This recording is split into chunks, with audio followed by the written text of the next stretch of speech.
Fellas, we're in the thick of winter and a storm's a-brewing. Luckily, our partners at Manscaped specialize in products to make sure you're walking around town with beautiful snowballs. Manscaped is here to provide you with the best tools for your grooming experience, offering precision-engineered tools for your family jewels. The Lawnmower 3.0 electric trimmer is the best hygiene tool for the modern man. You know the drill: ceramic blade, advanced skincare technology, waterproof capabilities. It's simply the best, and Manscaped's Performance Package is the best buy of 2021. The Performance Package comes with the new and improved Lawnmower 3.0, Weed Whacker ear and nose hair trimmer, performance boxer briefs, a travel bag, deodorant, and soothing aloe toner. And with our background, you know we might as well use the best tools for the job. Get 20% off plus free shipping with code DIGGINGDEEP20 at manscaped.com. That's 20% off with free shipping at manscaped.com by using code DIGGINGDEEP20.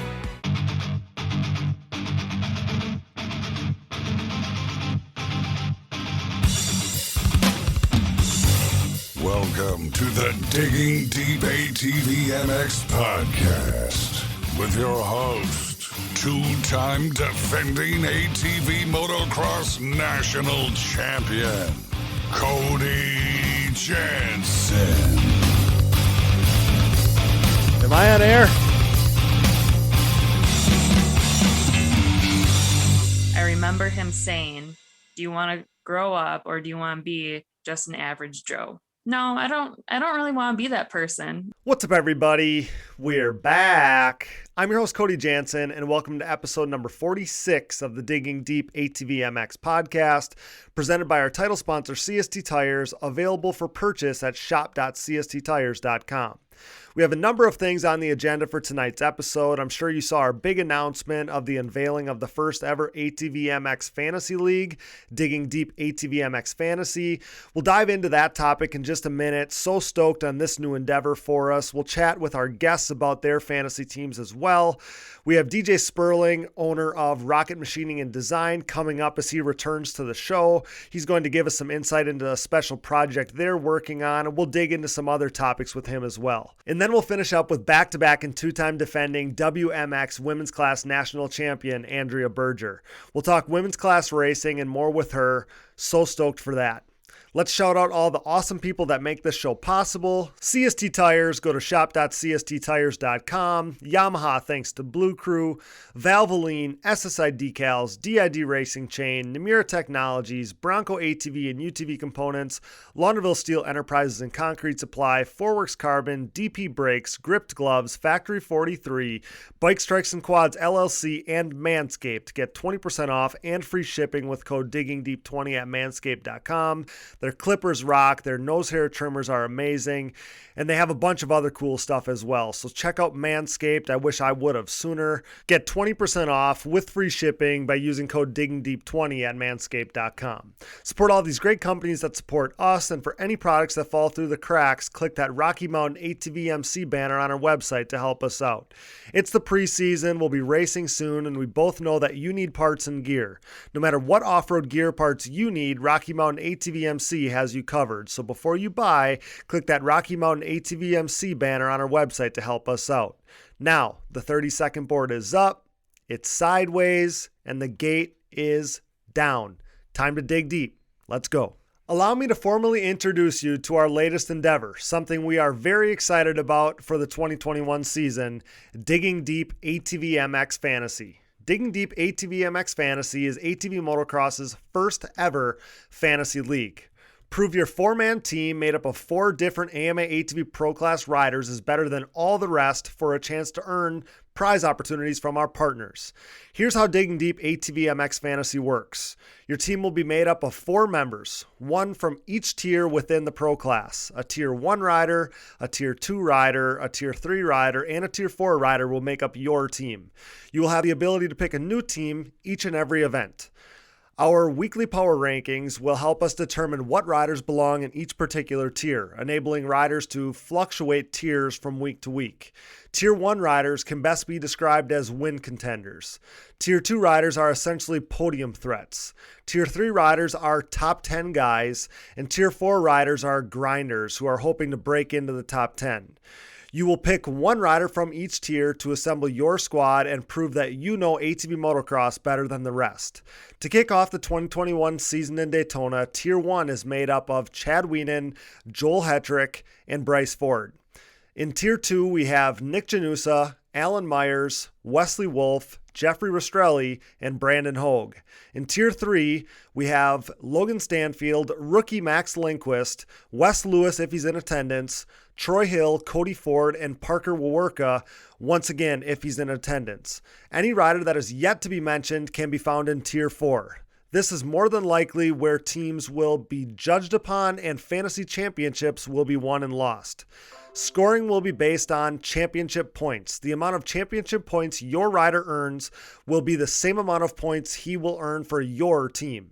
Your 4 riders' points will be combined to determine weekly winners, while we will keep a rolling tally to determine which players were most consistent throughout the entirety of the season. As of now, our plan is to award weekly and season-ending prizes. We're currently working on those details, so stay tuned for more details and specifics to come. But that's really it, guys. It's not that hard. Pick 4 different riders, get awarded cool stuff, and enjoy the races more than you did previously. This is an exciting day for ATV motocross fans, and we couldn't be prouder to offer this to you guys. This game isn't quite live yet, but it will be in the coming days. We're just working out the final bugs and putting the finishing touches on the game. As soon as it's live, you won't miss it because we're going to be blasting it everywhere on our social media accounts. We'll talk about the game throughout the episode here and there with our guests. We'll talk about their fantasy teams and just a lot of fantasy references going forward here, so that'll be fun. Join us in digging deep into the first ever ATV Motocross Fantasy League. Who's on your team? Welcome to the team, 2-time champ Joel Hetrick, who dropped the biggest news of the offseason when he announced his move to CST Tires. The CST takeover has been gaining momentum over the past several seasons, and now Joel Hetrick and his Phoenix Racing teammate Jeffrey Rastrelli are the most recent additions. The Pulse MXR tire has helped lead riders like Thomas Brown to race wins and 3 consecutive Quad Cross of Nations titles, Nick Janusa to the Pro Class podium, myself Cody Jansen as I rode my Pulse MXR fronts and white label soft compound rears to back-to-back national championships in the Junior 25 Plus class, and the most recent additions have us thinking a Pro Class National Championship is on the horizon for CST tires. The Pulse MXR tire, available in soft and standard compounds, offers the highest level of traction, most predictable cornering, and superior wear characteristics when compared to the competition. Visit shop.csttires.com to join the CST takeover today, or prepare to be beat by someone who did. Joel Hetrick, Jeffrey Rastrelli, Nick Janusa, myself, and so many others are believers in CST tires. Are you? CST Tires, where passion meets the ground. You already know we're Team Blue Crew here at the Digging Deep ATV MX podcast. Whether it's second all-time winningest, 7-time and reigning ATV MX Pro Class National Champion Chad Wienen, or 6-time and current XC1 Pro ATV GNCC National Champion Walker Fowler, it's clear the podium-proven Yamaha YFC 450R is the winning choice of sport ATVs. This unprecedented success for the YFC 450R, its unrivaled quality and performance, and the undeniable fact that Yamaha is the leading OEM supporter of ATV racing has created a Yamaha takeover within the sport quad market. Better yet, Yamaha's Blue Crew Racer Support Program is back and even stronger for 2021, meaning Yamaha riders are about to cash in on higher payouts and more prize opportunities, including a chance to win a brand new YFZ 450R. For more info, head over to YamahaBlueCrew.com, follow them on social media at Yamaha Outdoors, and check out Yamaha's full proven off-road lineup at YamahaOutdoors.com today. For over 150 years, Valvoline has led the charge by being dedicated to constant improvement and innovation across all disciplines of racing. Valvoline has sponsored some of the greatest names in motorsports, and for the better part of a decade, I've been fortunate enough to be part of the historically great Team Valvoline. From my commuting vehicles to small engines, race quads, and everything in between, I trust nothing but Valvoline in all of my equipment. I've experienced increased function and durability as well as a longer life expectancy thanks to Valvoline's array of products and lubricants. Since 1866, Valvoline has been focused on bettering your experience, whether on road, on track, and everywhere in between. Upgrade to Valvoline today and check them out at valvoline.com. Ssi Decals is a name synonymous with ATV racing, synonymous with big-time success, and absolutely synonymous with the best-looking decals around. An offshoot of their parent company that was established in 1947, SSI first took shape from owner Ian Harris's passion for ATVs. With what started as just making numbers and decals for riders like Chad Wienen, the company quickly took off, and today you couldn't imagine ATV motocross without SSI decals.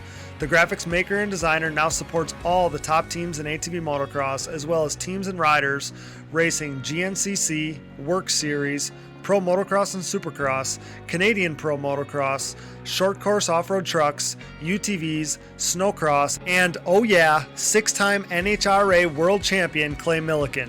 No project is too big or too small for SSI Decals, making your identity stick with championship level graphics. Head over to ssidecals.com today and then maybe call the doctor because things are about to get sick. The Digging Deep ATV MX podcast is brought to you in part by DID in their range of championship winning chains. Powered by technology, DID chains are designed to give you the greatest strength to weight ratio, making them the optimal chain for racing and giving you a championship level edge. DID has been driving championship-winning race programs since 1933, chosen by champions such as Chad Wienen, Joel Hetrick, and myself, Cody Jansen. Champion above the rest is DID's 520 ATV2 chain, with those same design principles and materials being used throughout their entire line of products, including their on-road category as well. Pick up a DID chain today at your local dealer or reputable online e-tailer. DID, what drives you? All right, guys, I go way back with this next guest. He's joined us before. I'm pumped to bring him back on.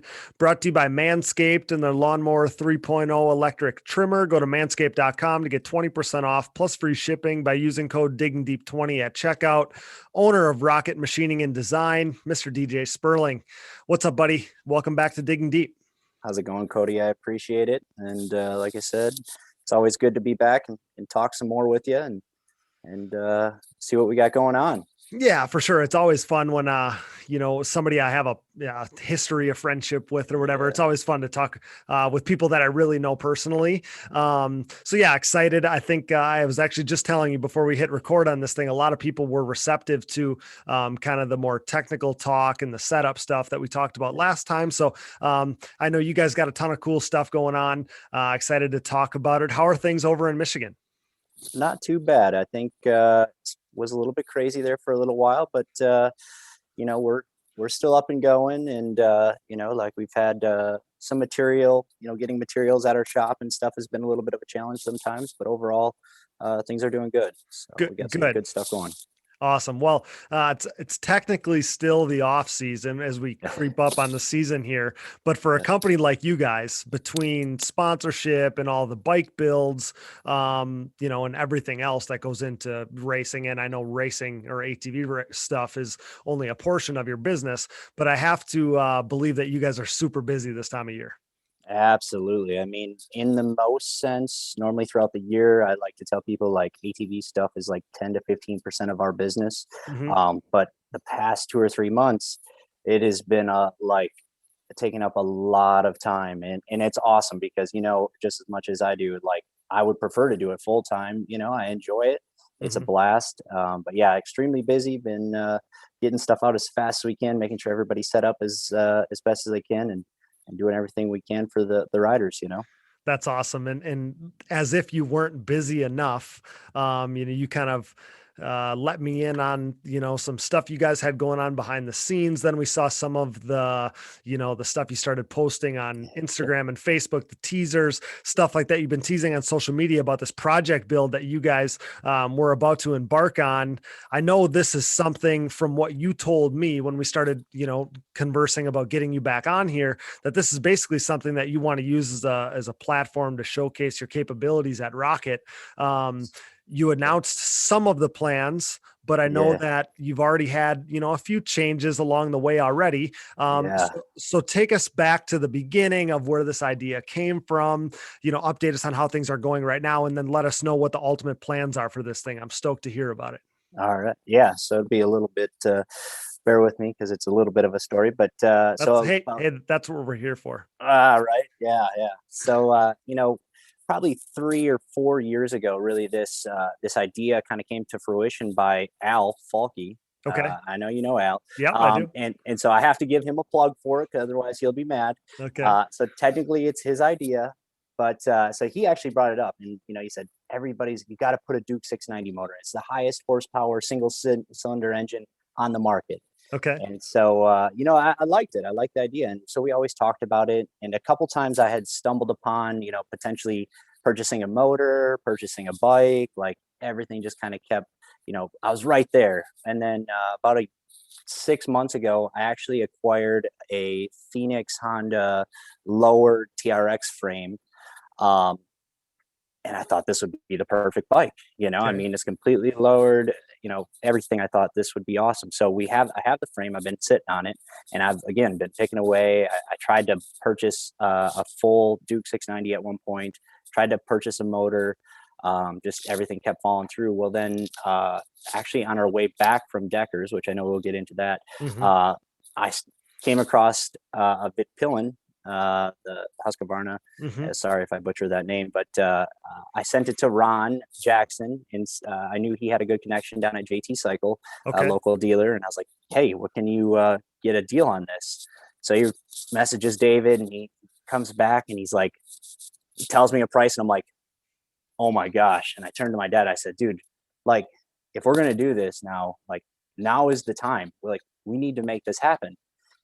And so we kind of talked about it a little bit more, and I got in contact with him and worked some details out. And literally, it seemed like in 3 days, like Wednesday or Thursday after we got back, we went and picked the thing up. And like, at first I was super excited to get there. And then I got there and we got it and got back to the shop, and I was like, oh my God, like, what am I going to do with this thing? It was such a big plan, and it still is, but it was just all happened so quick. And well, then I talked to you a little bit more about kind of what ended up happening. There's item number 7 in the rule book that actually states that you have to use a dirt bike or an ATV engine. It cannot be a street bike. So one of the refs mentioned it to us, and basically, so we kind of talked back and forth. I'm like, look, it's the same motor. It comes out of a dirt bike. It is a dirt bike motor. It's just, I simply got a better price by going this route. And he's like, yes, you are technically right, but people could argue differently. And Slippery slope. Yeah, I understand. Yeah, exactly. So, and I understood. So long story short, we just got a brand new 701 sitting in our shop. It literally has 8 minutes on it, and all those 8 minutes are sitting there from idling, like getting everything set up. And I'm like, I called David back. I'm like, look, I need an enduro, man. I need a dirt bike. And he's like, but you just, and I'm like, it's a long story, but can we exchange it out? And so, we took it back and we got the enduro now. So, and basically to clear the air and make it legit, because ultimately we want to make this thing, we want to race it, Of course. Oh yeah. So I can't believe, well, I can believe it, I guess. But I never knew of a rule like that necessarily. It was more like you kind of assume like you're not going to put a snowmobile engine in it, or you're not going to put some gnarly street bike engine, in something. Right. But it was more like, it wouldn't work anyway for our application thing. Not that there was actually a rule for it. So I'm surprised to hear that. But thankfully you caught it early on, right? Yeah. Because if you would have got into building this thing, I don't know what you would have done. Yeah, I don't know either. And I think it's in the TT rules, because, like, you get people that are like flat track and, like ice racing, like, putting like a 1000, like a Gixxer motor, like that's not like completely unheard of. So I don't think we see it in the ATV MX side of it. So, but we want to do both. And I think we're going to build it initially for MX, maybe for TT, but we're going to be ready to do both and hopefully show up and race some open classes. Yeah, that's gnarly. And you're exactly right. My mind went to flat track and ice racing stuff and TT, where, like you might try some other applications. But again, it was more of like, I didn't know that there needed to be a rule, because if you put something with, and not talking about your application, but if you talk about a GSXR or a snowmobile, again, one of those things, like if it's not ice, you're never going to get enough traction for the thing to work. Right. So, so that's kind of where I was at on that. So then for you to tell me that there was a legit rule, it made sense. It did. Yeah. But I had never heard about that before. So yeah, tell us a little more about the plans then for this thing going forward, because so you said you're going to make it into an MX bike. Like that's the plan.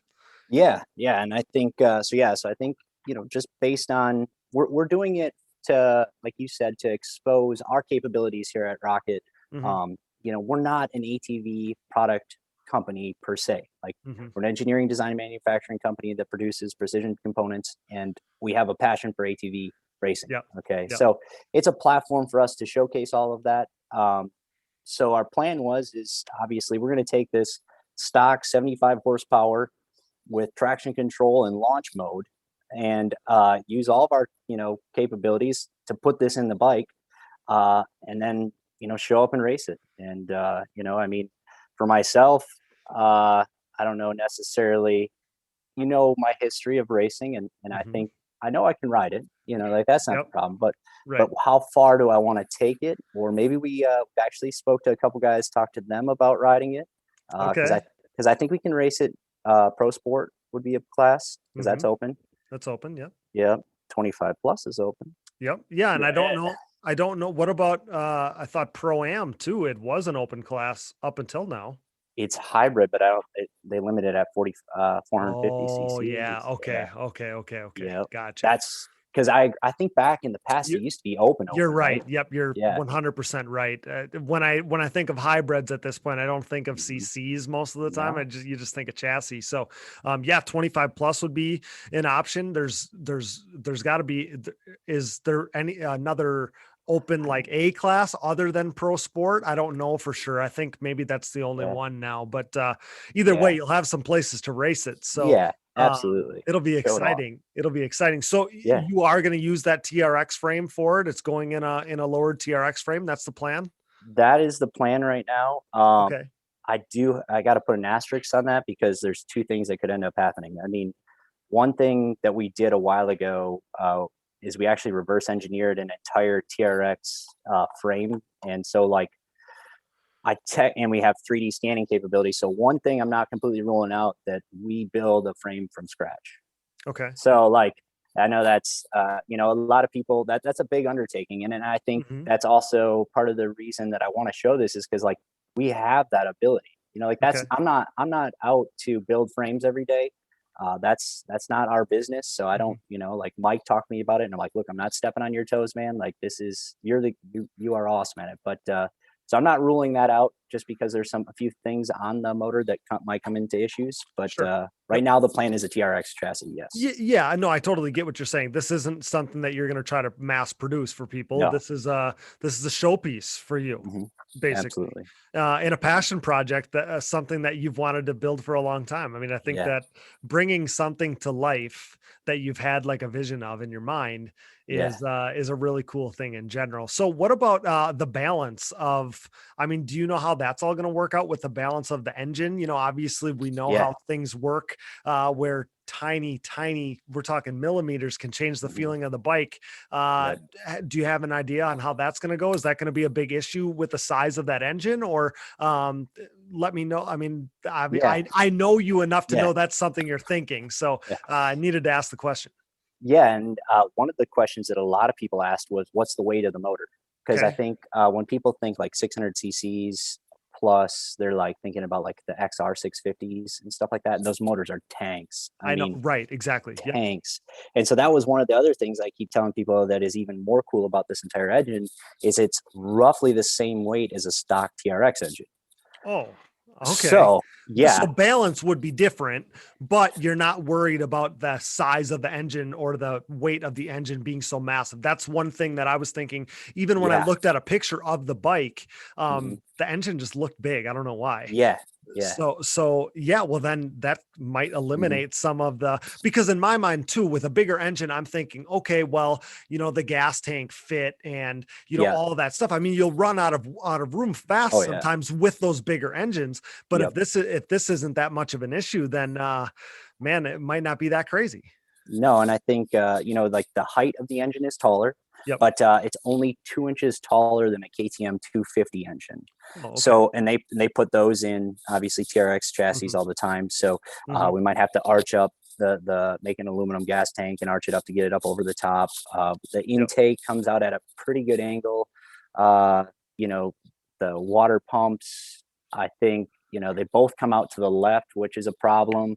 But I think if we we just, wrap one of them back to the bottom inlet and then one up to the top, I think that'll work. So that we've been looking at all of it. I think my biggest concern with the TRX chassis is really actually the swing arm pivot. The bolt hole through is a lot higher on this engine than it is a TRX, basically. Sure. So basically we're going to have to drop it down into this cradle, and if it's sitting too high up, and we're going to be below the skid plate. So either we're going to have to rotate the holes up on the frame, or figure out a cradle underneath of it, or that's honestly the biggest challenge right now. I think weight wise, distribution, riding it, I think all of that's going to be right where we need it to be, but that's going to be tough. So. Okay. Yes, I've seen some of the 250 builds that had a little bit of a cradle setup, or basically like I don't know what you would call it, but it's like a extension, or kind of a middleman to the frame and the engine. You don't, maybe you end up going kind of that route. That might be, if you can make it all fit. I mean, I'm just going off the cuff here. If you can make it all fit, that might be the easiest way, without, because man, putting a cradle all the way underneath the thing, that's going to change the height, and it'd be crazy. So it's going to be exciting to see you guys work your magic. Well, and I think the one thing that people have brought up, or we don't even think about, is like, we can get it to fit in there, but it makes 56 foot-pounds of torque stock. And again, we're not gonna keep this thing stock. So I mean, we're gonna literally rip this thing out of a stock chassis. Like it's we get it in there, but making sure the thing doesn't twist in half is gonna be the other part of it. So honestly, that's unreal. So you talked about, you had kind of put some stuff out there, asking people ideas on hybrid builds and stuff like that. I don't think anybody was thinking as outside the box as you were. No, I think we talked about it a little bit, and we had posted a question. I had two frames. I had a KFX 450 frame, which I liked because it was all aluminum. So at first I was like, man, if I build a TT bike, that frame is super light. That'd be a cool frame. And then I had this TRX frame. And so I asked, which frame does everyone like? And pretty unanimously, the TRX frame one, which I get it, TRX ballers, and me too. It was tough for me to be able to do anything else. Well, then I also asked, like, what motor would you guys like to see us use? And like I said, there's two prominent answers. One was the CRF 450, which I wasn't ready to build the same thing that everyone else built. Like, that's not going to do anything, know? Yeah. And then the next one that I thought was extremely prominent and was interesting was the KTM 300 EXC, which counterbalance, two-stroke motor, EFI, like very, very cool and attractive two-stroke motor by all means. And surprisingly, we did not get one answer for a 701 or a Duke 690. Okay. Which is also partially why I wanted to do it too, even more, is because like nobody's even thought of this, and it's going to be scary fast. And I think hopefully turn some heads, and it's different. Nobody's done it yet. Nobody's done a Husqvarna 701. A 690 builds have been done, but nobody's used a Husky 701 motor, so that's cool. Yeah, it's gonna be badass. I can't wait to see it all come together. What are we looking at? Obviously, this is early in the process, so you're not gonna have all the answers for me. But what are we looking at for time frame, you think? Our initial goal, when we finally sat down after we had the bike and decided to like really go after this, our initial goal is to have it debuted at Ashtabula. Okay. For the 52nd anniversary. And I asked that question with that in mind. I thought, okay, this could be the perfect event to roll this thing out. Yeah. Yep. And the other reason why it's kind of a point for us is because I actually have a full TT set up for a TRX. So like to hopefully not jump through a few more hoops. It's all brand new parts I just haven't used basically. So that's really like the initial shocks take a long time, arms, you know how it is. Oh, I do. Yeah.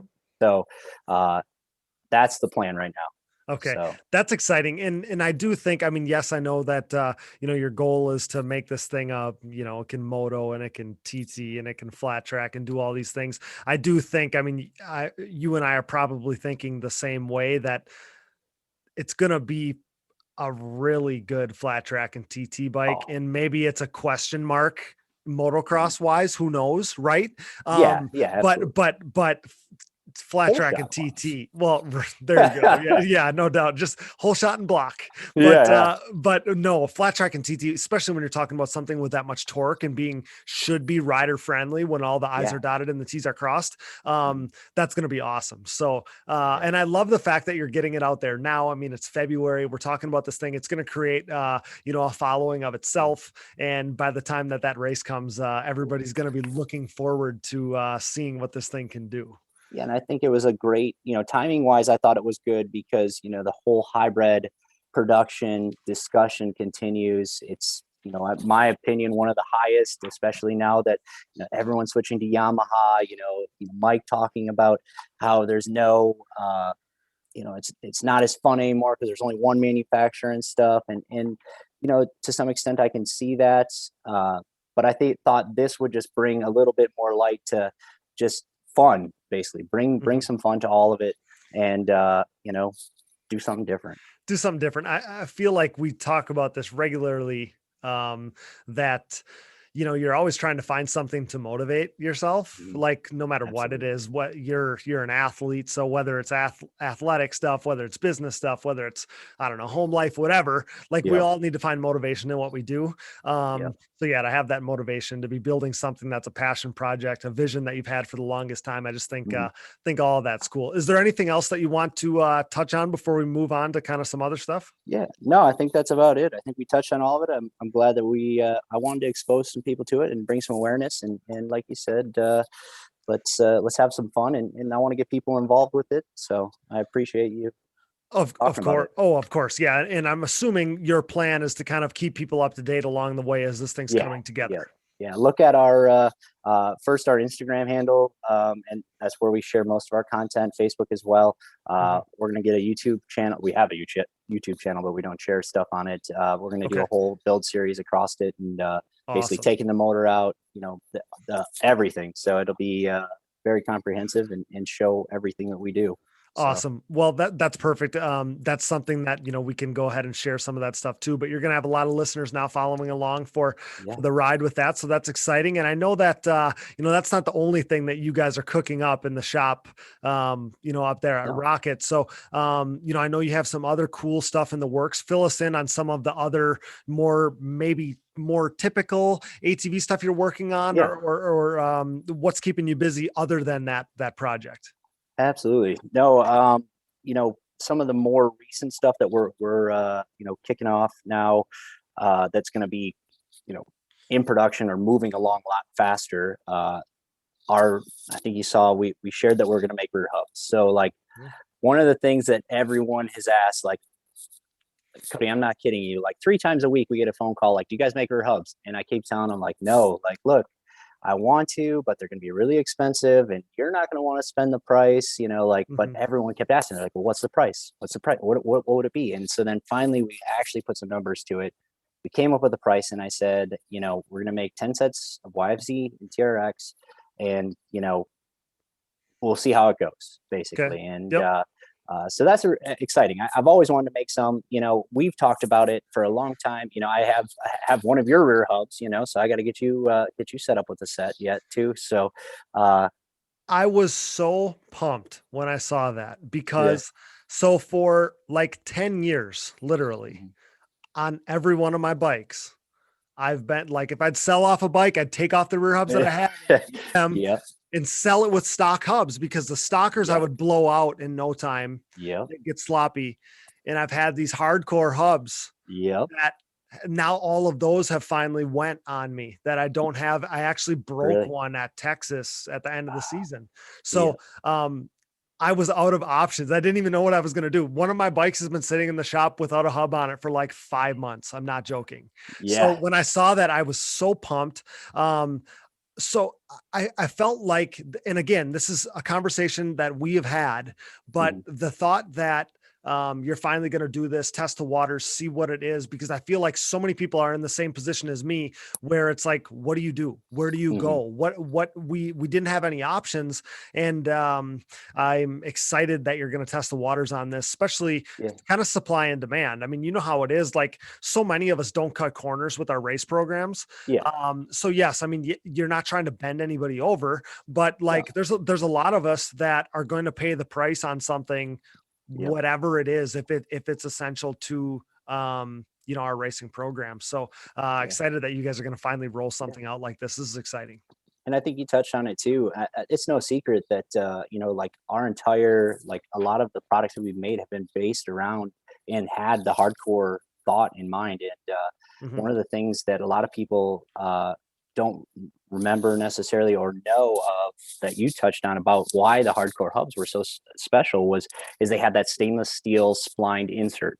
Mhm. And that's what made them special, so they don't wallow out. I mean, aluminum hubs, yes, they're cheap. People, were commenting on our post like, I can buy aluminum hubs for 200 and some dollars, and I'm like, go ahead, You get what you pay because for, though. You get what you pay exactly, for. Yeah. you're not going to get a season out of them, Mhm. basically. No. And so again, like all of our products, I want to sell you something that you're going to buy one of. Mhm. I'm trying to make it reasonable, and so this is what we're doing. We're going to do a aluminum hub with a stainless steel splined insert, and that's what's going to be one of the larger costs, and why it is what it is. Mhm. But like you said, I mean, that's what you want to hear as a consumer, Mhm. that a business like you isn't trying to continue to sell me something as it goes Yeah, bad. It's not your cell phone that's got a timer on it that the thing's going yeah, to take a crap when it's supposed to take a crap. So you get another phone.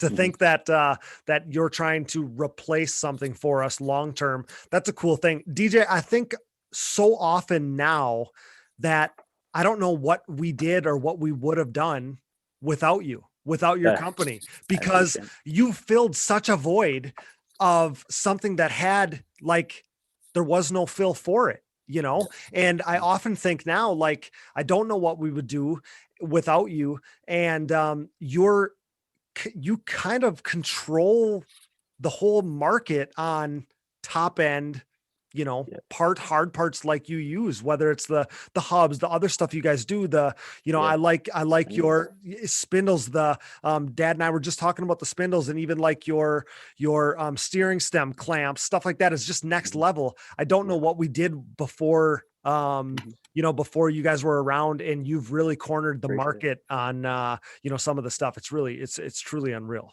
No, and I think one of the things, we're not going to sacrifice quality for price.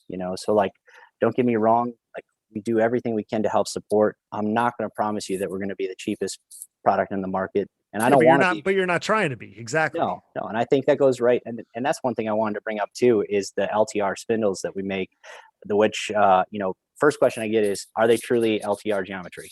100%. Like, I can show you an overlay, exact geometry. But what we did is we strengthened the spindles at the break points. They normally break like right where the spindle shaft is, um, right at the bottom where the bottom heim joint goes in. If you look at ours, there we put ribs in there. We did design analysis. We have a local aerospace inspection lab that we did all of the strength testing on, and they are by far stronger than OEM. I had heard actually from one guy that he doesn't put more than 50 hours on a set of LTR spindles Hmm. in fear that they'll break. I Hmm. know Max Lindquist, or not Max Lindquist, I'm sorry, Zach Decker broke his arm last year because he broke an LTR spindle. Okay. Uh, Alan Meyer broke 5 LTR spindles, he said, in one season. Oh my um, gosh. he's running our LTR spindles, hasn't had an issue. I'm trying to think of all the other. Well, There's a lot of 3 or 4 or 5 pros running them right now too. yes, and those are things that I had heard too. The thing is there's not a product out there across the board in ATV racing, that's, more thought out, more tested, more, Hmm. I don't know, scientifically, like, proven, looked at, analyzed, all this stuff like you do. The design work and the analysis that you guys use is next level. And I feel like when I Foresight. when I'm bolting on, some rocket product, I know that I'm getting the very best on the market, which is awesome. And I was going to ask you, how crazy the growth has been. Yeah. And again, kind of referencing what I said before, you've cornered the market. Like, you've figured out, you have your market. But the growth has been crazy. It wasn't long ago that you were showing me an early generation hub Yeah. in this, cool, impressive box. And the presentation was amazing. This is before you had any of this though. And now you basically have created a situation where anybody that is anybody, everyone who's anyone is running your stuff. And that's incredible. I appreciate it. And I think, like a lot of it's from the hard work that we put into the product and caring about the rider ultimately, like that we ride our own stuff. When we were down at Deckers, I talked to Jason about it, and he's like, I like your stuff because you ride it, like that's one of the things. And it's like, we care. And, I think that's what's helped us grow so fast. We answer the phone. We're there to ask questions. If there's something, if you're having an issue, whatever it may be, we're going to help you figure it out. It could be something completely even unrelated to us, and we will help you. So I think that's been great for us. Absolutely. I appreciate it. So when you talk about in the pro classes and everything, but when you think of the 2020 pro class last season, you had to have 80, 85, 90% of the riders. Yeah. I think at one point I thought it was up there. I think there's only like 4 people that weren't running our hubs. Yeah. And one of the guys that wasn't running our hubs we actually offered him a sponsorship, and we gave him, he just never ordered. So, I mean, we almost had like the entire field, which is cool. Really cool. Yeah. And I don't know if we touched on this last time, but it's something that I've told a number of people when I get asked about your stuff is, so when you think of Chad Wienen's program, he doesn't change anything, right? He's stuck in his ways. And rightfully so, right? He's been so successful. He's going to continue to use the things that he trusts. And you come in, he tests your product. He likes your product. He puts your stuff on his bike, wins another title. That's like a huge selling point to me, when I thought about that. And I'm telling you, I bet you I've told this exact same story to 25 people about it. No, and you're exactly right. And honestly, I kind of even forgot. I didn't forget. I like to somewhat forget, like the whole. We might actually have to do a whole like maybe another segment where I tell you about the testing day that I did with Chad on our hubs for the first one. But Chad, it was stressful. Let me put it that way. But Chad doesn't change things, and he wants stuff to be a particular way. And honestly, he helped me grow a little bit because he asked questions and pushed me to a new level to get things to where he wanted it. And I did that. I think that was probably one of the biggest things that he, enjoyed and believed in me, because I was so receptive and instantly made changes and made it right. And, now Chad's like, not only did he switch, he also sells it on his website. He has a Wienen Motorsports Edition hub. Like, we completely changed it. And he's been awesome for us. And he's got a great setup. Oh, he's the man. So you did improve the hub though after starting working with him. Yes. There's actually a Chad Wienen edition LTR hub. Like, that's completely different. So a lot of people go on his website and they're like, well, it's just a rocket hub with a Wienen cap. And it is actually different. So it's not like a whole lot different. Personally, I like it. I like it a lot. I just prefer the other one a little bit more for everyone, because I feel like it's a little bit more robust. Chad changes his stuff so much and so often. So that's a whole different conversation, you're 100% right.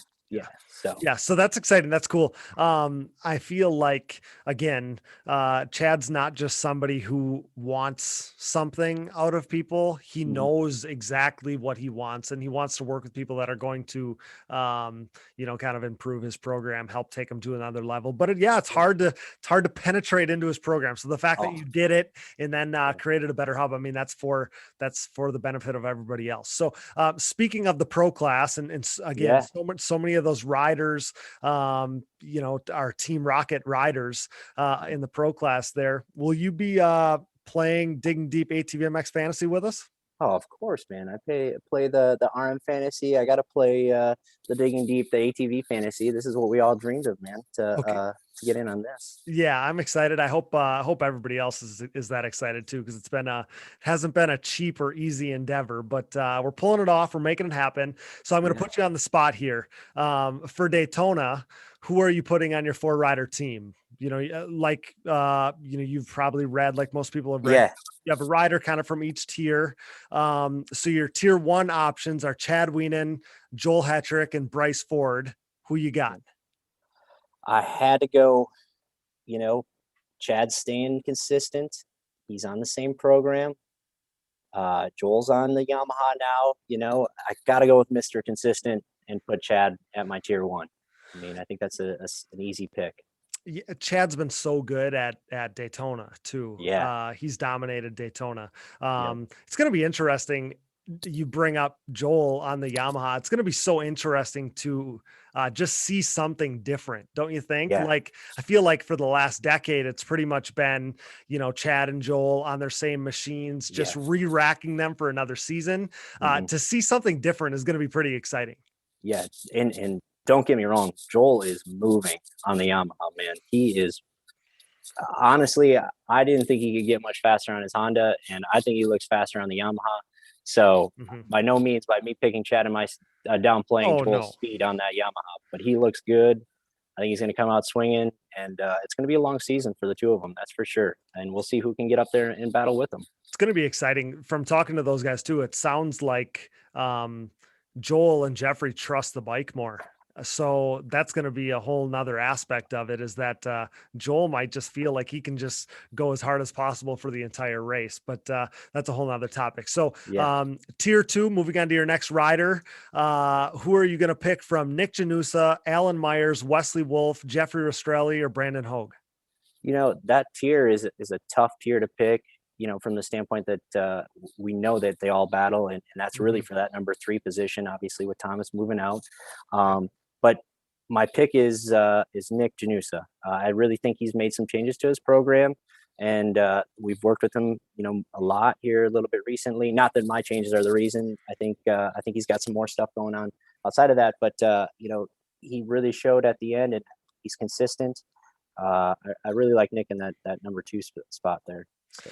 Agreed. No, I think Nick is, I mean, we've said it on so many of these shows. He's 4th or 5th. He's been 4th or 5th in every single one of these championships. Obviously he's looking to, Thomas is gone now. He's looking to take that, be that next podium guy. It's going to be interesting. Daytona is really dependent on starts, I feel like. So it's going to be interesting. He's going to need to showcase this, new starting ability that he desires so much. I'm going to go with Brandon Hogue. I think when I finally, in my, your picks, my picks, they're probably very subject to change at this point. It's still early, but, cause we're not live yet with this thing, but I think I'm going to go with Brandon Hogue because he was so impressive last year at Daytona. He's got, he's got a whole lot of buildup inside him wanting to prove something. He's going to walk into that stadium, that the raceway, the speedway there with good vibes. And man, he still thinks like he could have and should have won that main event if he would have got the start like he did in the heat race. So that's going to be exciting. That tier is probably the most exciting one for me. It's kind of cool because when I first started digging deep and we were talking about the racing, I think I just threw out there's these different tiers, right? And it's you want to see how it's all going to shake out. So the fact that was the concept that we used for the fantasy is kind of cool. I feel like that tier right there could be different every single weekend. And when you talk about tier 1, I guess we kind of bypassed it. My only fear is if we put Bryce, and these tiers can change every week, right? Like things are going to change as we see where people are, but I didn't want to put Bryce in tier 2 week 1 because even though Bryce hasn't won an event like the other guys, I was afraid that everybody would just take Bryce. So now if somebody takes Bryce in tier 1 and says he's going to win the event, I feel like you're going to get a massive payoff if that actually happens. So it's exciting. All the tiers are cool. So let's move on to tier 3. So we got Logan Stanfield, Max Lindquist, Wes Lewis. Not sure if he's going to race or not, but Little Bird told me we might see him this year yet. Troy Hill, Cody Ford, and Parker Wawerka, which again, with Parker, I'm told that he may show up at some point. Don't know when, don't know if it'll be Daytona. But he's not a tier 4 guy if he's in the class. So we needed to put him somewhere. We found a spot in tier 3 for him. So who do you got there? There's a lot of fast guys, a lot of great riders. And I don't want to, play favoritism to one or the other, but I got to go with the Wisconsin boy, man. Yeah, I agree. Max Lindquist. That was my pick. It was an easy choice. Maybe I'm a little bit slightly biased being that he's a Wisconsin boy, but no, Max is a great kid. We had a long conversation actually on the phone and learned, even more about him. And I really think you could see him move into that tier 2 spot pretty easily this year. I think he's got a great program. He's got his head on his shoulders. He's humble and he's hungry. That's for sure. Absolutely. So for me there, it comes down to Max and Logan. Exactly. You're exactly right. With Max, I mean, how cool is that kid? Like, I can't believe when I talk to him, how young he is. It just blows my mind. It's exactly it. Yeah. He calls me up and he's like, he wanted to start the Max Lindquist, the ML2 Motorsports. And he was so polite and so nice and so humble and just like was so thankful for everything. And I was just like, I hung up the phone and I was like, that dude's awesome. Wow. I'm like, huh. And how old is he again? Like it was unbelievable. So big fan of him. Absolutely. And I feel like I still can't wrap my head around what he did last season and his first season on a 450. So yeah, I mean, the sky's the limit for this kid. I think you're exactly right. I mean, I didn't want to throw him out there in tier 2 right away, but yeah, I mean, he could be in tier 2 after one week. I could definitely see him battling with those guys in that tier. Logan Stanfield though, I mean, he's a guy that's already finished top 5. That finished top 5, you're going to be in tier 2. So it's going to be interesting to see those guys. Those two might be the standout guys there, but from one of our previous episodes here, just in the last episode or two, we talked to the Ford brothers crew. They have high hopes for Cody Ford, saying that he's going to come out swinging. Troy Hill's a great rider. So that's another tier that it's going to be interesting to see what happens. Yeah. And I think, talking about Logan, I got a chance to obviously see Logan ride when I went down to Deckers, and Logan's rolling, man. I mean, he's got some new thoughts. He's going to take his program at a little bit different angle this year, and he's moving. I think he could definitely surprise some people, and he's been around the program or been in the pro class long enough that I think it's ready. It's time for him to be able to do that too. Absolutely. And when you talk about great kids, that's another great guy. I mean, absolutely. Logan Stanfield is an awesome kid, a kid that I've watched grow up from the youth ranks and now be in the pro class, and again be a top 5 rider at times. He deserves everything that he earns because I feel like he works hard, got a great head on his shoulders, and just a great kid. So hard to have a bias between any of those guys. I like them all. So so tier 4 is a little more difficult because I know that some of the guys on that list aren't going to be at every race. So I think that's something that we're going to need to monitor. Like the Mickelson brothers, I don't know if they're going to be, I don't know if they're going to be around. I don't know some of these things. Who do you got in tier 4? I won't list all the riders. There's literally expected to be 30 guys with a pro license this year, which is awesome. And I said this earlier, I think that this is going to be a tier where I think this might be where races and championships are won and lost as far as fantasy goes, because you're going to probably have the biggest variation in tier 4. So who are you looking at, a few weeks out yet from Daytona in this tier? Yeah, you're exactly right in terms of making a difference. I mean, shoot, you might pick someone, I don't know how quickly or how late you can make a change, but you could pick someone and maybe he doesn't show up. Right. Exactly. Or he doesn't qualify. What happens then too? So well, and I'm glad that you said that. I think now, again, there's going to be some testing the waters on this. I do believe that I'm going to try to set, like, you have an hour. I'm hoping we can have an hour after time qualifying for people to set their lineups. Okay. So that's my goal right now. Yep. And it should be realistic. I mean, Yeah. originally, and I haven't necessarily discussed this yet with the public, my original plan was that Dallas and I were going to build this thing. We were going to build Okay. it all on our website. We were going to do it all ourselves. That's how I envisioned it. Yep. And it was just, it got too complicated. So Yeah, we couldn't make that happen. So I found, kind of an outfit, a platform that this is what they do. Okay. The only thing is then we were limited because I had ideas of doing whole shot awards for extra Yep. points. And I thought maybe you have a wild card that's like another tier 3 or tier 4 rider and just add them to your team. There was people that suggested having, maybe like picking the Pro-Am class, just other ways to have more points. Yep. With the way that this company works that hosts this thing, we don't have that ability, which is probably better because we're testing the waters. This is a new thing for all of us.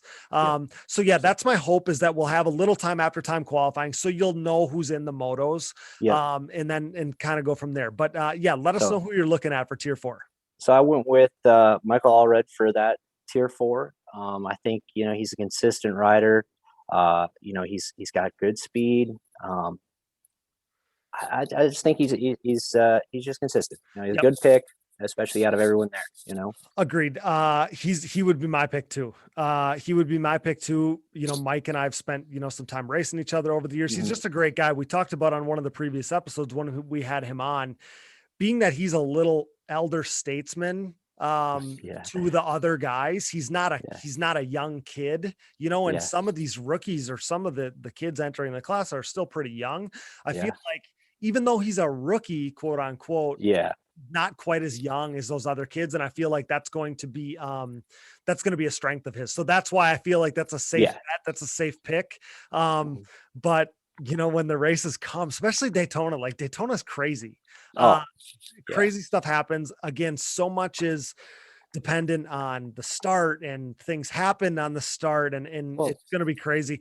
But and again, I don't know what's going to all happen at Daytona, but we have Europeans that have license, we have, kind of vet riders trying to test out the waters of the pro class, guys that we don't know a bunch about, kids, phenoms, these rising phenoms in the sport that are getting their pro license, making the jump to that class. So in general, it's going to be crazy. And it looks like, for the first time in a lot of years, there might be guys that actually don't make the show, and that's exciting. Do you know when the last time we had 30 pro, or had an LCQ for the pro riders? We were talking about it today at lunch, actually. So as long as I can remember, it must have been 2015, maybe, at Daytona.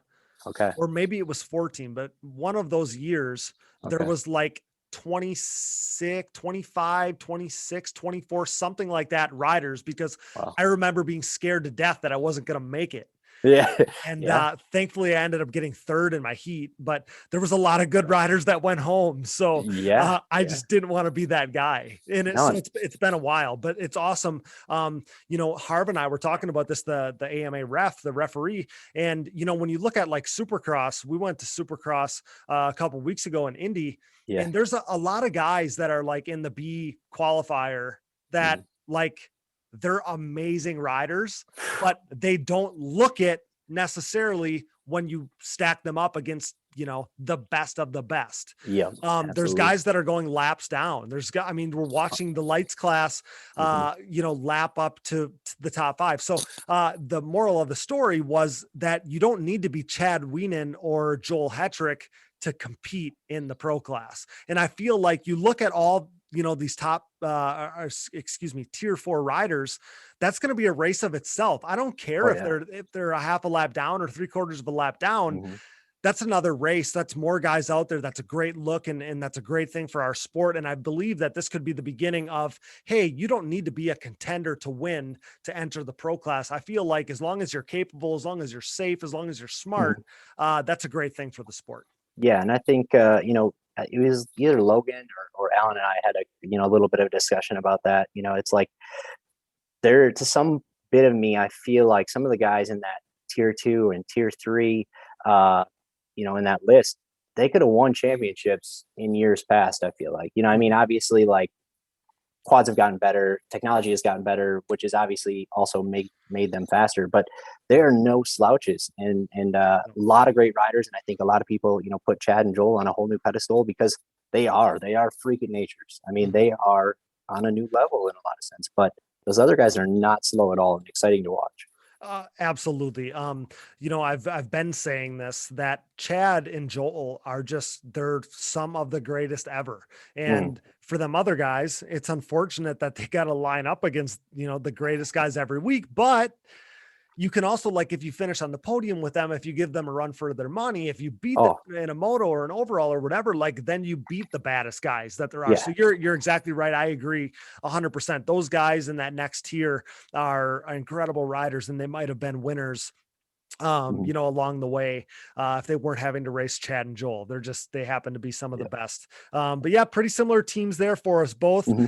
So we're either going to look really smart or we're going to look like we totally missed the boat. But it's fun to talk about. I feel like this is going to bring a whole nother, more excitement, a whole nother kind of joy to watching pro class racing as the season unfolds. And just a reminder, that we should go live with this thing in the next coming days, a week or so, probably less than a week though. So just telling the listeners, stay tuned. We'll be we'll be sure to let everybody know, when this thing's open and you can sign up, and we'll be blasting it all over social media. So one last thing that I wanted to touch on, you mentioned it a few times now. But you recently made a trip down to the Decker facility, the Decker training facility down there. So tell me about that, because that looks like an awesome place to be. Yeah. And I can't say, I'll get to the good portion of it, the track side of it, but Melissa and Jason were absolutely great. I mean, as soon as we got there, Melissa was coming out, welcoming us and asking us, everything we needed. And throughout the entire stay, like, I know she was there, like, cleaning the bathroom and cleaning the gym. They have a gym and a beautiful shower area, and just the entire facility and the group of people and everyone that was down there. We had an absolute blast, aside from the riding side of it. But on top of that, the track is unbelievable. I mean, like, the dirt, it looks like, it almost looks like red clay, but it's almost packy, but it's sand. And I'm like a freak about making sure my bike's clean. And I know you're the same. And I thought it was going to, like, stain my wheels and things like that. I'm like, oh man, it didn't. It just washes away. I mean, the track never got boring.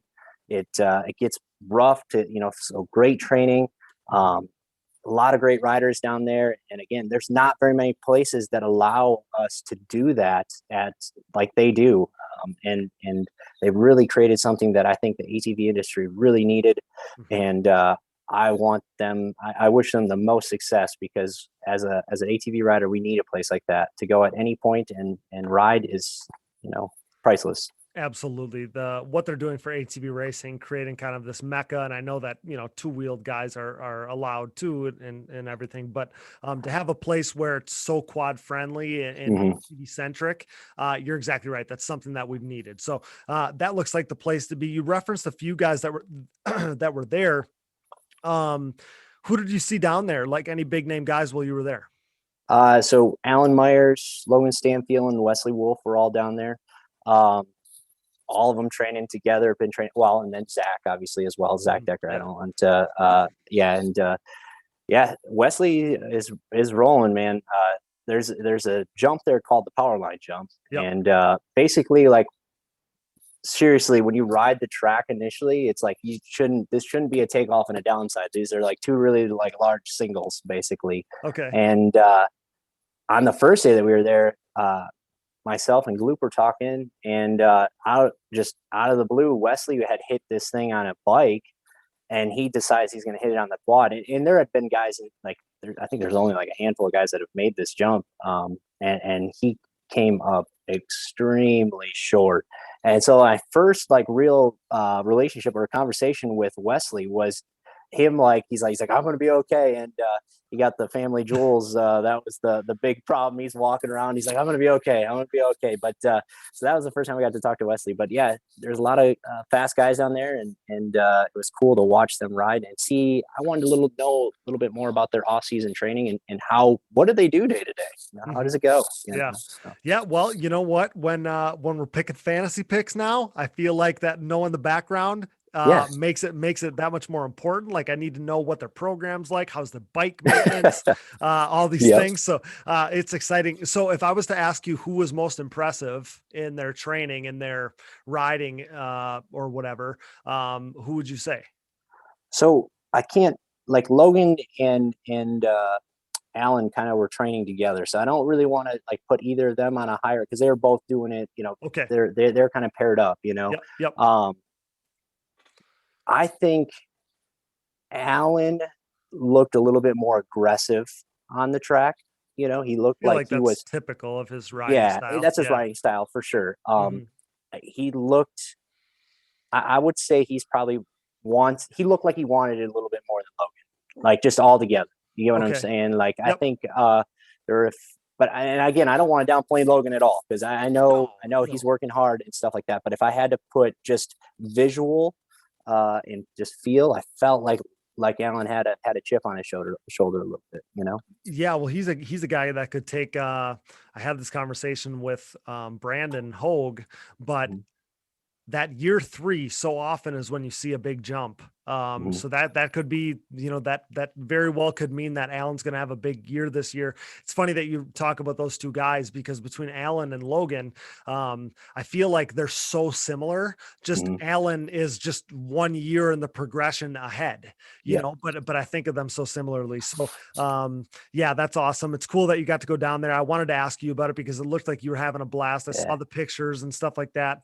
So I wanted to touch on that before we got you out of here, because, we're not officially partnered with the Deckers anymore. But obviously still huge fans of those guys, love what they're doing for the sport. We're working towards a common vision or a common goal with the betterment of ATVs, all of us, you included.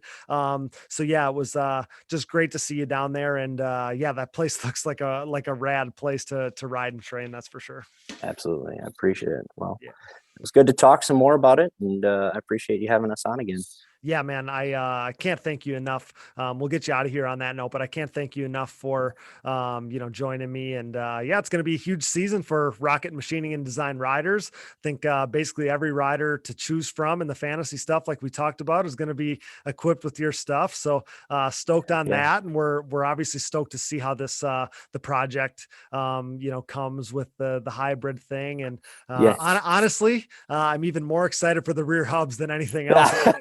So absolutely. Yeah. So with all that great stuff you guys got going on, I just appreciate you taking a minute to talk with us about it all. And yeah, this is a blast. I mean, just the bench racing, the chopping it up about, ATV racing subjects, especially this time of year. This is what it's all about. I loved conversations like this. Absolutely. I appreciate it. And like I said earlier, check us out on social media, Rocket Machining Design. We're officially naming the build called The Ship. Kind of the rocket ship. We talked about it for a while. So check out the ship build. And yeah, just give us a call if you guys have any questions, and hopefully we'll hook you up. I appreciate it, Cody. You're the man. That's DJ Spurling, owner of Rocket Machining and Design, brought to you by Manscaped. Get 20% off plus free shipping by using code DIGGINGDEEP20 at manscaped.com. Thanks for everything, buddy. See you soon. Thank you, Cody. We'll talk to you later.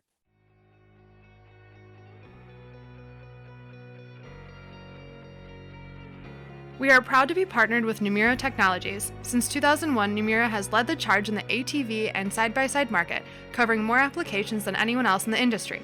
Numero's advanced piston technology uses a NASA-exclusive aluminum alloy that helps to reduce expansion rates, that allows for tighter tolerances and leads to higher overall engine performance for your machine. For more information about Numero's wide offerings of pistons, rings, gaskets, and industry-leading top-end repair kits, visit your local dealer or online at www.numero.com. Numero Technologies, pistons with an attitude. We are pleased to be partnered with Bronco ATV and UTV components. Bronco has been an industry leader in replacement hard parts and accessories for all makes and models for over 15 years. With a catalog that includes a full line of electrical components, engine internals like rods and cylinders, all the way down to suspension parts and bearing kits. Bronco is your hard part source for whatever you need for whatever you ride. Available exclusively through distributors around the world. Visit your local dealer or online at broncoatv.com. Forworks Carbon's innovative lightweight products include top-notch seat covers, carbon fiber and plastic hoods, gas tank covers, exhaust shields, shock guards, and much more. Whether you have an ATV, UTV, or snowmobile, Forworks has the goodies that will improve your ride and make you salivate. We trust Forworks for increased function and a sexier look, and you should too. Forworks Carbon, always working hard to bring high quality and innovative parts to the market. Check them out today at fwcarbon.com. The Digging Deep ATV MX podcast is also sponsored by DP Brakes, a longtime supporter of ATV racing and the world leader in sintered brake technology. DP has been dominating the ATV world for decades, supporting the best four-wheeled racers on the planet. 2021's impressive lineup includes Joel Hetrick and Jeffrey Rastrelli of the Phoenix Racing Team, myself, Cody Jansen, and my back-to-back national championships, Baldwin Motorsports, Ford Brothers Racing, Nick Janusa, Wesley Wolf, and many more, including all of the top 14 GNCC Series pros, led by the champ Walker Fowler, Bryson Neal, Cole Richardson, Jared McClure, and Chris Borich. These top riders continue to appreciate the high performance and impressive durability that their DP brakes have to offer, products that ultimately help place them on the top of the podium. Available at www.dp-brakes.com, purchase at your local dealer, or message the show for their contact info today. What are you waiting for? Join the best ATV riders in the world on DP Brakes. 15 years into the brand's existence, Factory 43 is back with us and continuing to make huge waves in the ATV world. For the second consecutive season, Factory 43 is the official aluminum parts choice of the Phoenix Racing ATV team, providing their state-of-the-art Evo Nerf bars, MX-style front bumpers, and grab bars for some of the fastest riders on the planet. If you're in the market to upgrade your Nerf bars, bumpers, or grab bars, head over to factory43atv.com to see their full line of products available for all makes and models. Want to be just like Joel Hetrick and Jeffrey Rastrelli riding with Factory 43's industry-leading products? Head over to factory43atv.com today. We are proud to be partnered with Gripped Gloves. Gripped is an ATV rider-owned and operated brand with the rider in mind and the goal of keeping costs affordable. The Michigan-based family operation recognizes riders' desire to showcase their identity. Owner David Payne's love for eccentric colorways and crazy patterns shows in his product, something not often found in the work of big manufacturers. Here to push stereotypes and limitations, Grip's drive is to produce a glove with cool colors and designs that won't break the bank.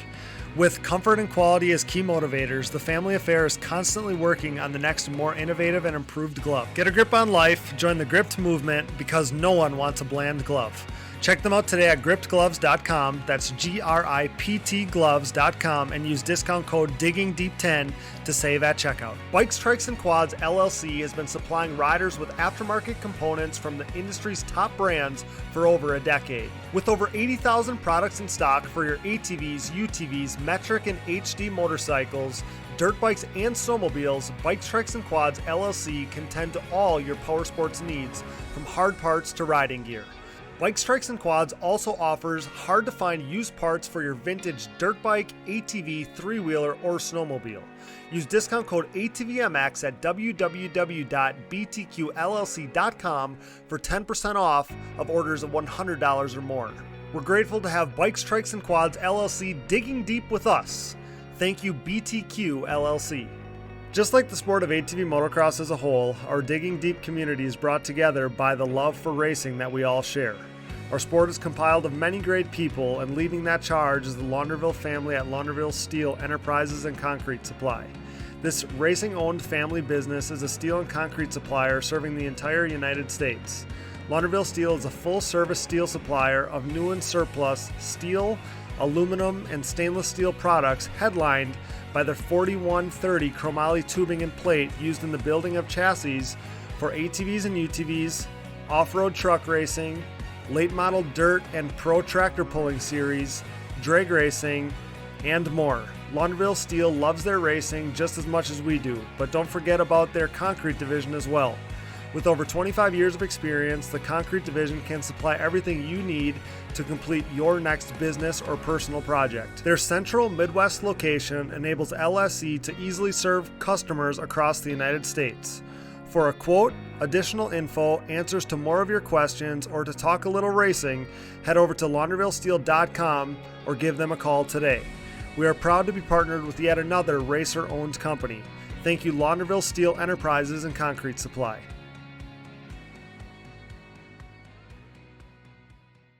All right, guys, our final guest of the night is another individual I go way back with. Coincidentally, everybody on this episode has Wisconsin ties, but this guest is one that many women look up to. Many little girls dream of being like one day. Brought to you by our friends at Yamaha and their Race Ready YFZ 450R. Go to YamahaBlueCrew.com and follow them on social media at Yamaha Outdoors Today. Say hello to two-time defending WMX National Champion, Miss Andrea Berger. Hey, Andrea, thanks for joining me on the podcast here. Yeah, thanks for having me.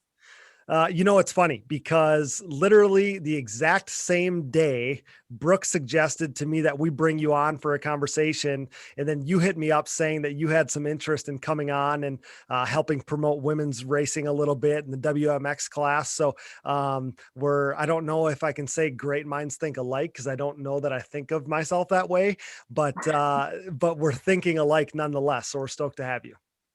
Yeah, it's pretty cool. How weird things happen. Yeah, we're thinking the same way, at least. So, Andrea, the last 2 years have been pretty special for you. Back-to-back national championships. You won 12 national event overalls over the last 2 seasons. You finished 4th and 8th in your B classes the last 2 years, respectfully. What is it like being the fastest woman in ATV racing? Oh gosh. For me, I know you don't think of it that way. That's why I kind of wanted to ask you. Yes, no, I definitely don't think of it as that. I mean, I always feel like I have more room to improve. Mm-hmm. There's always something I can do better or work on, whatnot. So sometimes I don't always see myself as the fastest woman racer, because I'm also comparing myself to the boys and the guys, and always want to be better than them as well.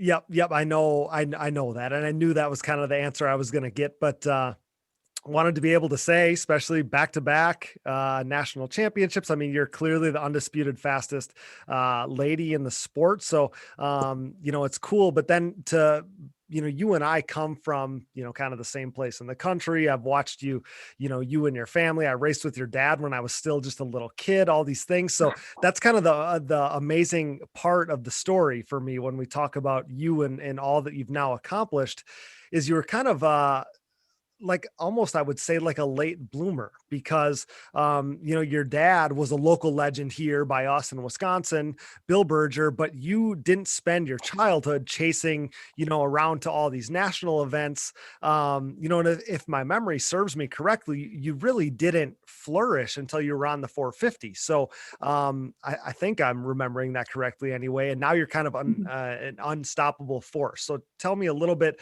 or tell the listeners, I should say, a little bit more about your story. Well, first off, I started riding a 3-wheeler when I was 5 years old. My dad picked it up for my birthday. So then I ended up riding that around, actually did a couple hair scrambles on it. And I then moved up to an LT80. And I raced just locally up until I moved up on a 450 when I was 14 or 15. And then when I turned 16, that's when I started racing a couple local nationals. My first one was actually Red Bud. And ever since then, that one was definitely hard. Yeah. And that was like one of the first years that they actually combined the women's class. So it was like very hard for me to compare myself to the other women riders that were super fast. And what I think Heather Bird was racing at that time, and you know how they are. It's gnarly. Yes, and we'll talk about the class structure, because that's one thing I've always kind of thought with women's racing is, you kind of got thrown to the dogs. That's what you're talking about when you're having to race literally the fastest women on the planet, and you're just trying to kind of test the waters on this thing. But even before that, it's funny I remember you on the LT80, and then I remembered nothing until the 450. So it makes sense that there wasn't really anything in between there.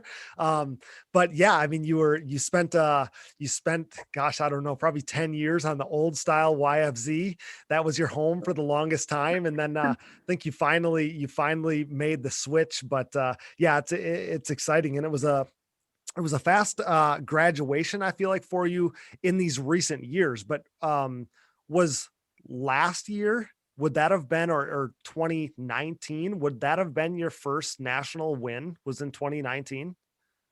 That was the overall one. Yes. Yeah, that's what I thought. So the same year where you went on to win 6 of them and your first national title, you got your first win in that season. It's crazy because, so often, like you see so many people, chase all these races as little kids. And then as, they become teenagers, they're already, kind of in the, they have the muscle memory, they're in the mix, they're in the, the system of winning these races, knowing the thing, knowing how to do the whole deal. And it took you until you were older, until just recently, really in the last couple of years, to chase all the races. And when you got to go to all the races, you made it count. I feel like that's really cool, because it's like, there's so many younger people that probably wish they could go to all the races. Right. And it's like, Right. like I'm missing out on my opportunity. And you just stuck around, made a niche for yourself, carved out your kind of place to be, continued to get better and better and better. And now, you're like I said, you're the undisputed women's champ, but it took a little while to get there. Yeah, it definitely did. I mean, it was probably 2011 when I went to my first national, obviously. And then after that, we just the whole family ended up going to a couple more nationals each year. And then finally in 2017, my last year of college, is when I was like, I'm dedicating this summer to me racing. I'm going to all the nationals. It's probably the only year I'm going to be able to do it. But then I've been doing it ever since, found a way to do it. Yeah. And I remember that time period. And when, you had said to me, or I had heard one way or the other that you were going to make a run at this thing. And I remember, cause like we saw the glimpses, we knew the speed was there. You were still like in the mix for moto wins and stuff. It just never all came together. And that's why I remembered at the beginning of 2019, that's when you got your first overall. I literally remember having the conversation with you, and to think that you won 2 titles since then is pretty impressive. Yeah, it's crazy. I mean, looking back when I was, like, say 16 at Redbud, I would never imagine myself being in the position I'm in right now. Yeah. So it's pretty impressive. And I'm fulfilling my goals back from when I was little. So I know you never look at it this way when you're there, because you hold other people to a higher standard, or you look at people, just it's a different perspective. But the same way that you looked at like Heather Bird back then is the way that people look at you now. And that's a pretty cool thought. It definitely is. I mean, it's something I think I have to think more of in order to be more personal too. Like I don't know, like I don't want to be hard to approach by any means. So I'm hoping to get out there more and talk to more ladies and other younger women within the sport and at the track. Well, that's why I feel like you're such a great face for women's ATV racing. Like, I feel like that's why this is a conversation that I wanted to make happen, because you're somebody who's out for the betterment of all of the girls. I feel like, not just you, like you want to see it get better for everybody. So you're a great face, great spokesperson for everything that is ATV racing on the female side. But think about all the thousands of laps like done at Gravity Park by your dad, by your brother, by you, by me. Like so many of us, right? Like Nick DeNoble, Sammy Rowe, Max Lindquist, Jaden Launderville, now your whole family, your dad. I mean, how many national wins do you think your dad has? Like, it's probably countless. Like if it was on some kind of like number counter, that thing broke long ago. Like he's Yeah. won tons of stuff between cross country and motocross stuff, TT, flat track. Like, so think about all the thousands of laps, tens of thousands, hundreds of thousands of laps done at Gravity Park, and all the stuff that's came since then for all of these riders. Think about all the talent that came out of that little track back here at home. Literally hundreds and hundreds of national wins came out of that place. And this is a conversation we had with the Launderville family too, and the Lindquists too at the banquet. So needed to touch on that because the talent and the wins and all the cool stuff, all the memories that came out of that little track, little 50-second lap time track back home here. It's pretty cool. It's like it produced a lot of ATV talent one way or the other. Yeah, it definitely did. Like, Bob did a great job with that track, and it's very family oriented for sure. And I love having those Friday nights and whatnot. And well, and to think that like your family would race, and then the races where you weren't like actually on the track, your whole family was flagging, Yeah. it's awesome. Like that's what it's all about. Yeah. Oh my gosh. That brings back memories that if we weren't racing on the track, we were either flagging right by the pits, and it, I mean, it helped out. We like helping the track out. That's awesome. So Andrew, what are your plans for this year coming up, 2021? Are we going for the three-peat, I'm assuming? So what are your plans with that, and what motivates you at this point? Because, obviously you've won an array of races now, you're, back-to-back champ, all these things. What motivates you at this point? At this point, so I saw this question when you texted me before, and I was like, wow, what motivates me? And I guess what motivates me the most is going faster.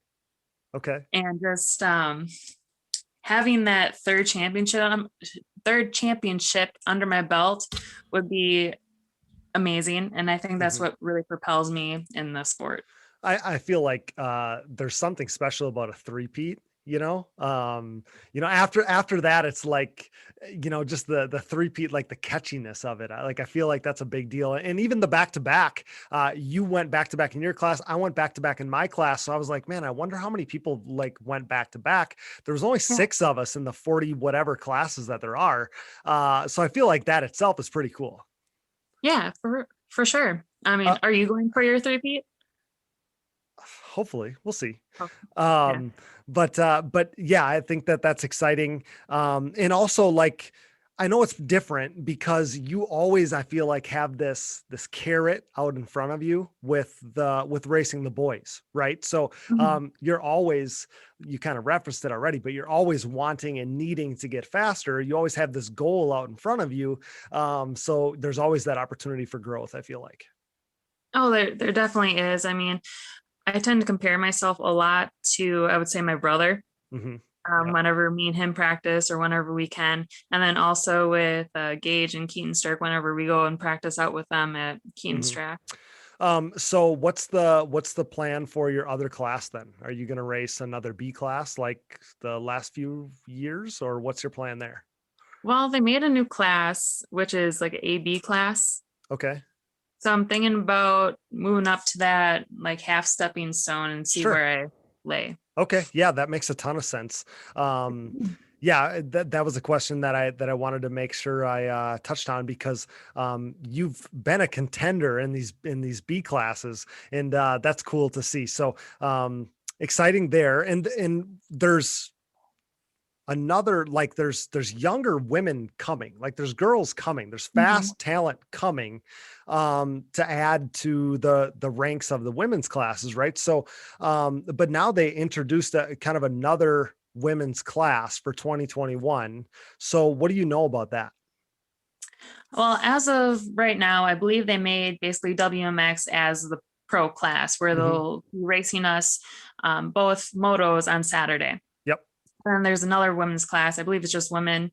And you have to be 15 years old in order for you to race it, or for that lady to race it. Yeah. So for amateurs. Yep. So with the WMX class, they're trying to really showcase you guys, which is something that happened maybe 10 years ago or whatever in the Heather Bird, the Natalie, Mhm. the Angela Moore days.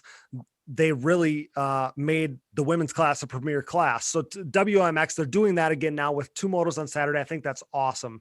I love what they're doing there. This other class, the women class, it's a 15 plus class, like you said, 450 class, kind of similar to the WMX class, but you are going to be able to race it if you're 15, as long as you're riding a 250. Which Yes. I like that because it's going to be a cool mix of riders, but it's also like a stepping stone for women, which is something that we touched on before, because you didn't have that before. Like, and there was kind of a middle ground for people that maybe didn't have a 250 where you had to just race WMX, right? Where now you have this middle ground. So either you start on a 250, you can graduate to women where you're racing some of both, and then you graduate to the WMX class after that. And the only riders that are excluded from this class that are ineligible are past champions like you. So you're not eligible. But I love the idea, love the stepping stone for some of these girls. I think it's a great progression. It gives girls more classes to race, which makes so much more sense for everybody involved. And as a face and a voice for women's ATV racing like you are, I have to believe that that's got you excited for some potential growth for female, participation within the sport of ATV racing in 2021 and beyond. So I feel like just in general, I feel like that's a great move and something that literally I've been thinking they should do for many years. So gives people more classes to race, gives them a stepping stone, makes it so you don't have to just jump in and race Andrea Berger if you're going to your first national, right? So I Right. feel like that's a great move for everybody. I completely agree. I remember when I was 16 and being so intimidated by the other women, fast women like Heather Bird and whatnot. So I think it'll be a great growing class, and I can't wait to see how many women and ladies race it. Yeah. And for WMX, the turnout I feel like was good last year. Like the numbers were good. There was a lot of racers in those races. Yeah, I really thought the numbers spiked up a little bit. There was a couple of times where we almost had a full gate.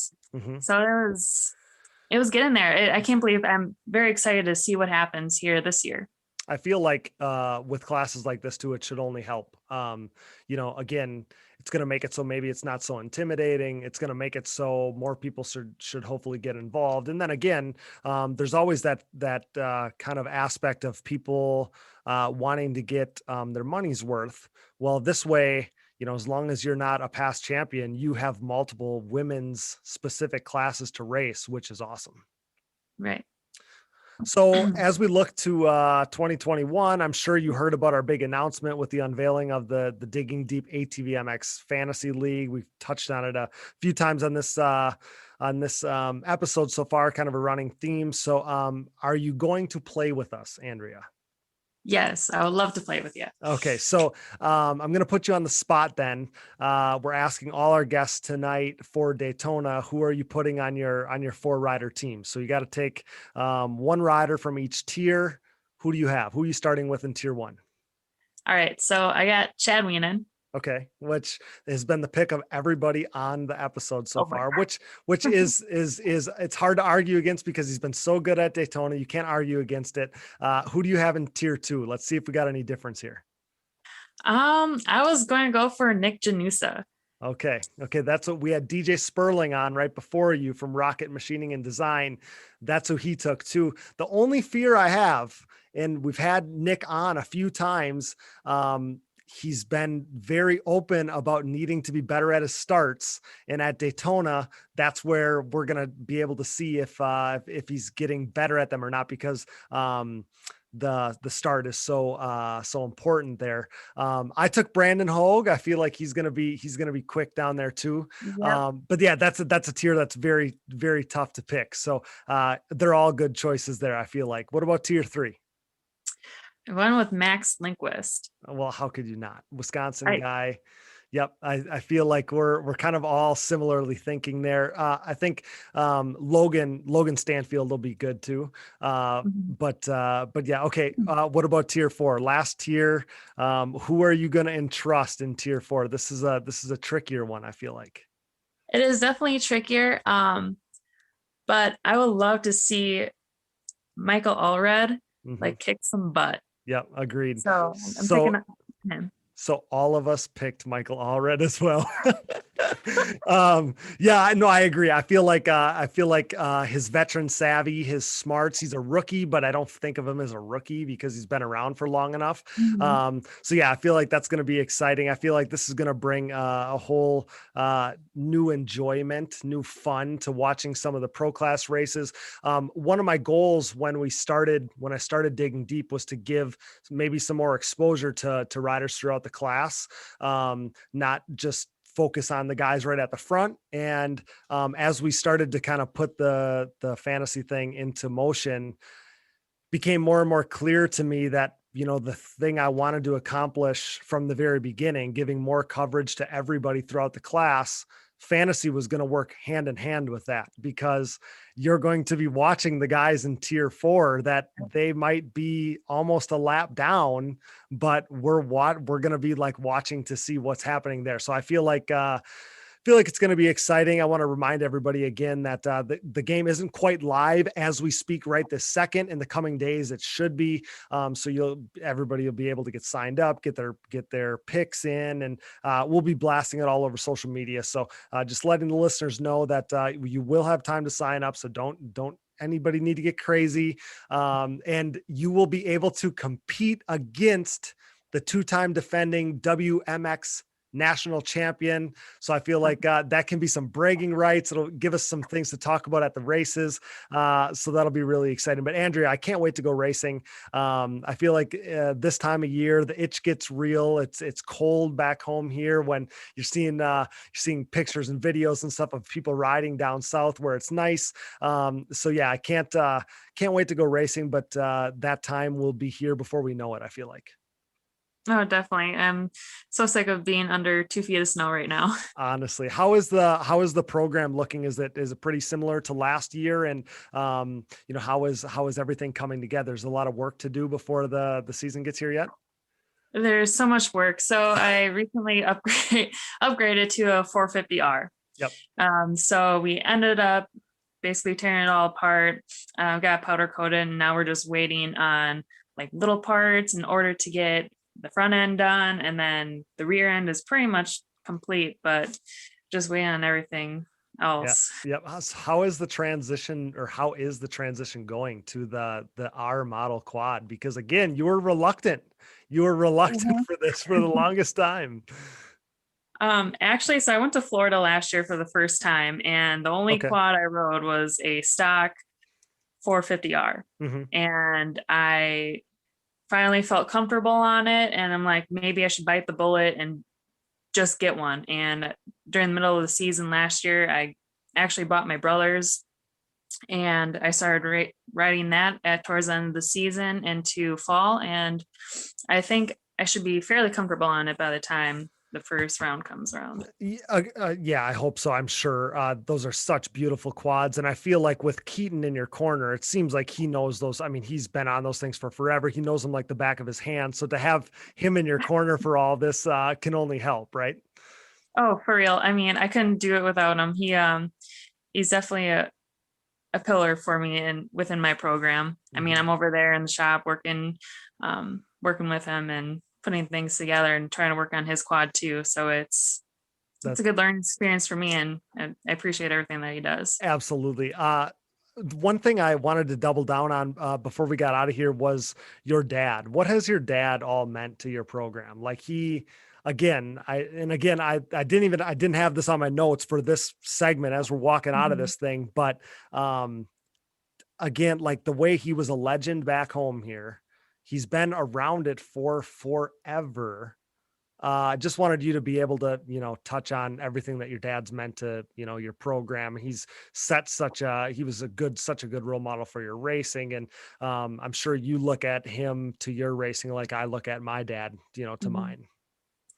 All right. So there's one thing that in particular that stands out is on our way to Gravity on a Friday night. We're going on whatever road, Highway 10. Okay. And I remember him saying, do you want to grow up or do you want to be just an average Joe?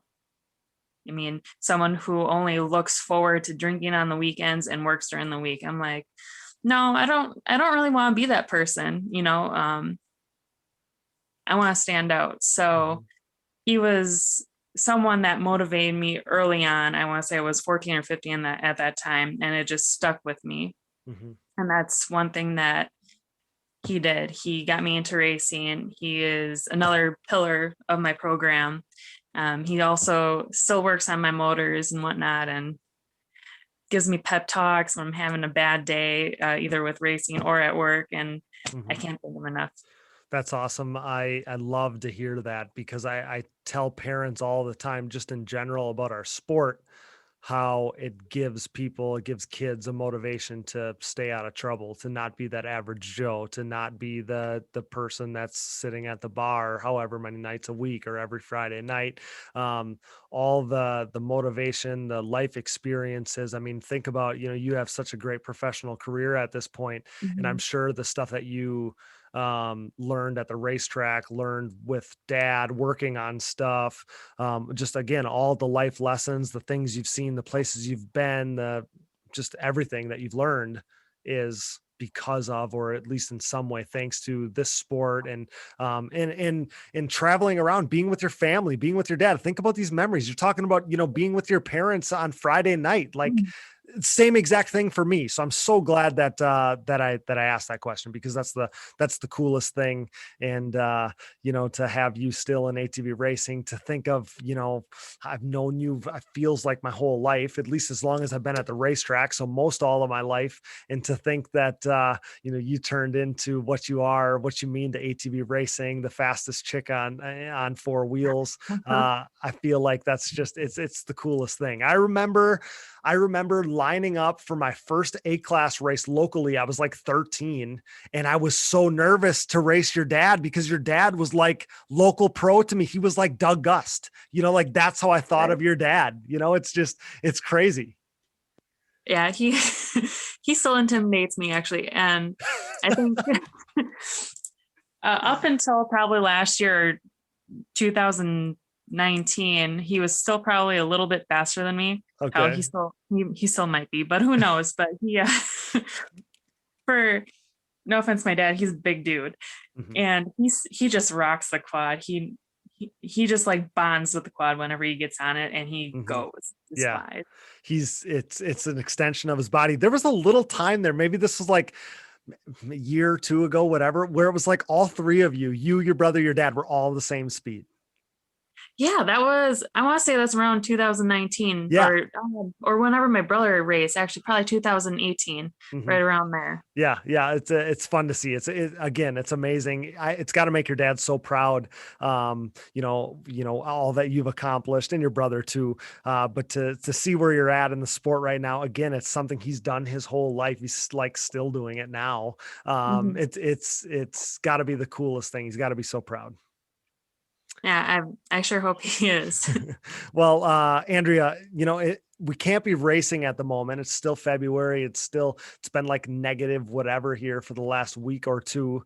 So if we can't be racing at the moment, the next best thing is to be able to talk about racing, right? So we're going to end this thing on that note. I just want to say again, me as well, how proud I am of everything that you've accomplished on the racetrack and off. I can't think of a better representative for women's ATV racing than you. So kind of on behalf of all of us, thanks for all you do for the sport, and for being such an awesome role model for the younger generation. Just leading such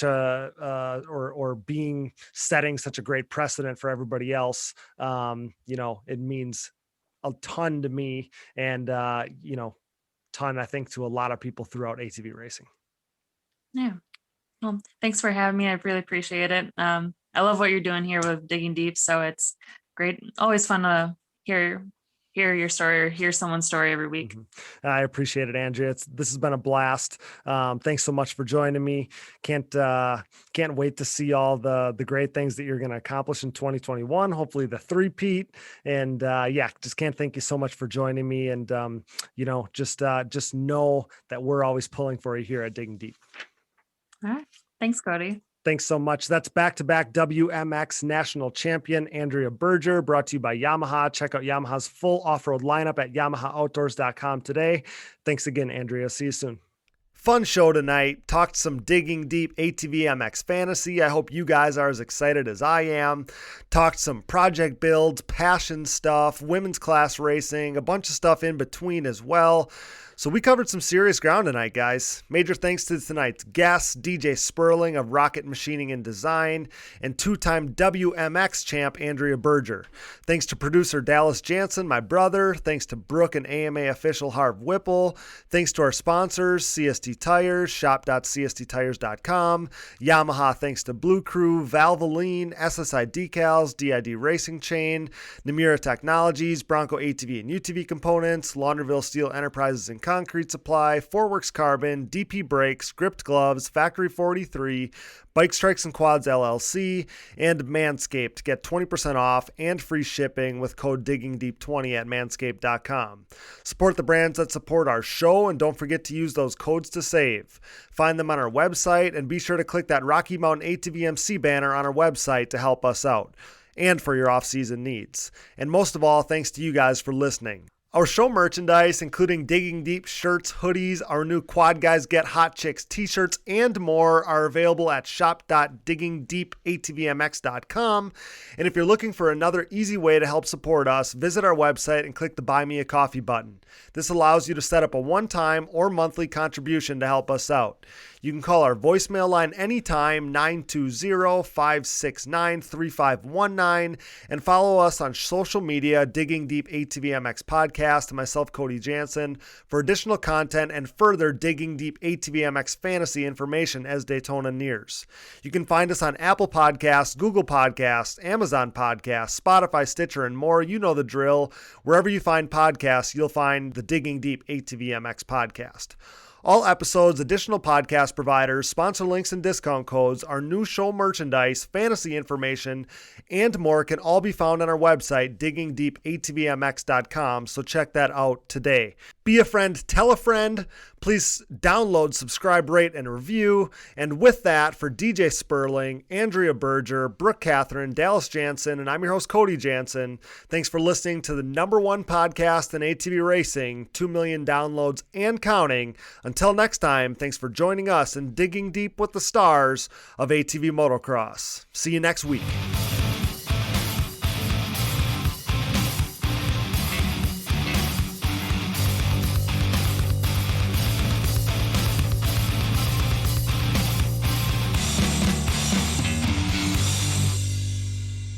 Those guys were hauling ass, for real. I remember watching Doug Gus, I don't know who it was, Steel City, running the same times Friday afternoon as James Stewart was on Sunday back then at Steel City. I would need to check this out. I'm dead serious. It was mental. I've never seen quads go that fast. It's not easy, Steve. It's not easy. Listen, JB, I don't want to hear. It's not easy. I don't want to hear. Quadlers are freaking gnarly. You don't chew Big Red. What the?